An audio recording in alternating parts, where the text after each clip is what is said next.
Glass breaks. We come back in as every Wednesday. We are excited to talk to Austin Price from Volquest.com. He joins us thanks to Rick Terry Jewelry Designs. Austin, thank you for the time as always. 2 games to go. Tennessee looking to take care of business this week. Also looking to take care of business on the recruiting trail. So why don't we begin there? David Hobbs, the latest with him, a highly touted prospect that Tennessee has recruited very hard for the last several months. Where do things stand with Hobbs now? I think Tennessee remains in really solid shape. Georgia made a run, Josh, and I think that they passed Alabama, and to me they would be second to Tennessee in this race. I just think that nothing I've been told, talking to numerous people around Dayton, suggests that Tennessee's in worse shape than they were in heading into that visit in Athens, and I believe their team on top at that point. What about offensive line?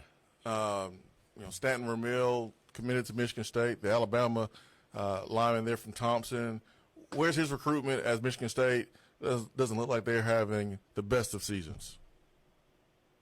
They're not. And, I think that Tennessee continues to have good dialogue with him. Things seem to be kind of moving in a certain direction, that you could potentially see him flip. But, I think, in a perfect world, you'd love to see him get back to campus sometime in December. He did take an official visit here back in June. And so it's not like he's not been here. I just think you'd love to kind of reacquaint, him with, the program to kind of finish that one off. Austin Price is with us, Volquest.com, and joins us each week thanks to Rick Terry Jewelry Designs. We saw Dylan Sampson. He's a freshman who was a running back recruit out of Louisiana in this past class, come in and show out, right, this past Saturday. Do we see more of Dylan Sampson? Does he get a chance to show more of what he can do moving into these final few weeks of the season? It certainly feels like it. Talking to some people this week, and I'm not saying he's going to go out there and get 20 touches, but I think that there's more of a plan, more of a package for him going forward. And so I think you'll see him kind of take a little bit of Jalen Wright's carries, take a little bit of Jabari Small's carries, and it, will, I guess, keep everybody fresh. And I think it's easy to do that when Wright has had problems holding on to the ball, and Jabari Small's got a banged-up shoulder. Speaking of running backs, Tennessee lost a running back commitment. Looks like may gain a running back commitment. What's the story there? Well, when the basically when you cut a kid or move on from a kid, I don't really look at that as losing one. You're basically making room to basically replace and trying to basically trade up. And Tennessee's in a really good spot with Khalifa Keith, the one-time Kentucky commit who is no longer a Kentucky commit. And he was here this past weekend, had a great time. Told me afterwards that Tennessee, never misses a chance to impress and has never missed on any of the visits he's been on, which is 3 this fall. He's in 3 games, and every time he's had a good time. Would expect him to probably do something sometime between now and, middle of next week. I've heard little whispers here and there around college football about the scene that we will see in another 2 weeks regarding the transfer portal. Give us a little bit of idea of what you are expecting to see in college football. As wild as it was last year, I expect it to be way worse this year. And, it's going to be interesting to kind of see how all this plays out. I was talking to somebody earlier, and, like there are going to be players on Tennessee's team that, want to go in the portal, right? I mean, they might not be playing, may not be factoring. Or let's just say, hey, let's face it, it's part of the world we live in.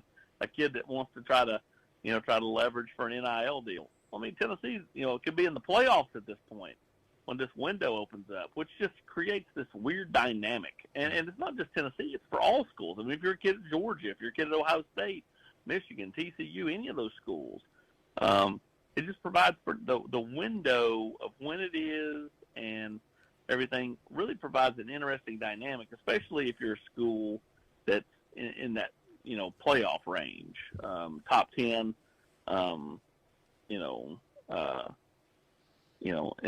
the CFP rankings. So I'm kind of interested to see how some of this plays out. But I think what you're looking for is a lot of movement. I'm interested to see how many guys go into the portal and then what the percentage is of players that really kind of know what they're doing. I mean, last year,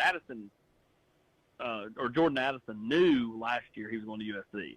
Everybody knew he was going to USC. Now, he did some faux visits and, did basically the Caleb Williams, faux recruitment. Well, I'm going to take a visit here, here, and here. Oh, man, I just felt better at USC. Okay, sure you did. You're always going there. But they just don't want to make it look so obvious. So a lot of these kids, especially the better ones, know where they're going when they enter the portal, which goes back to the real issue at hand, which is a lot of tampering going on. I don't think it's really tampering from college coaches, but it's tampering from players at other schools and collectives and all that stuff that I think goes on that really, to me, is a way greater issue than inducements with recruits.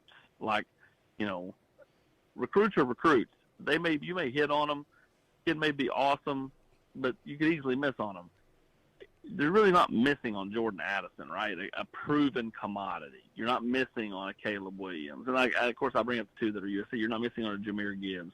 So, I'm interested to see kind of how, does that look the same? And if it does, then I think you will see a lot of really good players doing what Jordan Addison did a year ago, which makes college football not as much fun for a fan because you're going to see some teams lose players, and you never saw that 2 or 3 years ago. Not the best ones. You're going to see some teams nudge players to the portal too. So it's an opportunity for them to possibly get rid of guys that maybe are not bought in or don't see them having a future with your program. The portal could be helpful. Might be trying to create space. Yeah, exactly. It could be helpful in that way too. No, you're right. I mean, and with the current setup for recruiting being you can sign as many as you want as long as you're under 85. Depending on how you are and the spots you are in with high school kids, that opens up some spots, right? If you tell 3 or 4 guys on your current team to, they'd be better off to, head elsewhere. That would allow you to, sign more than what you would normally sign from the high school ranks. But I just think you've got to kind of balance it. It can't be all transfers, kind of like Ole Miss did last year. It can't be all high school kids either. You got to find a nice steady mix, and Tennessee's got to find the positions that they really need to attack in the transfer portal. I think tight end will be one. I think offensive tackle will be another.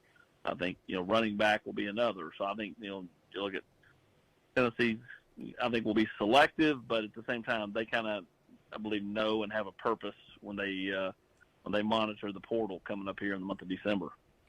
Austin Price, he covers Tennessee football recruiting, and the transfer portal, the new layer to monitor in college football. That's around the corner here soon. Right now, you go check out Volquest.com, see his work, his colleagues' work as well. And every Wednesday, Austin joins us thanks to Rick Terry Jewelry Designs, making it unique, making it special, making it just for you. They want to be your jeweler there at Rick Terry Jewelry Designs. Austin, we appreciate the time as always. Thanks so much, and we'll talk to you again next week. Sounds good, guys. Appreciate it.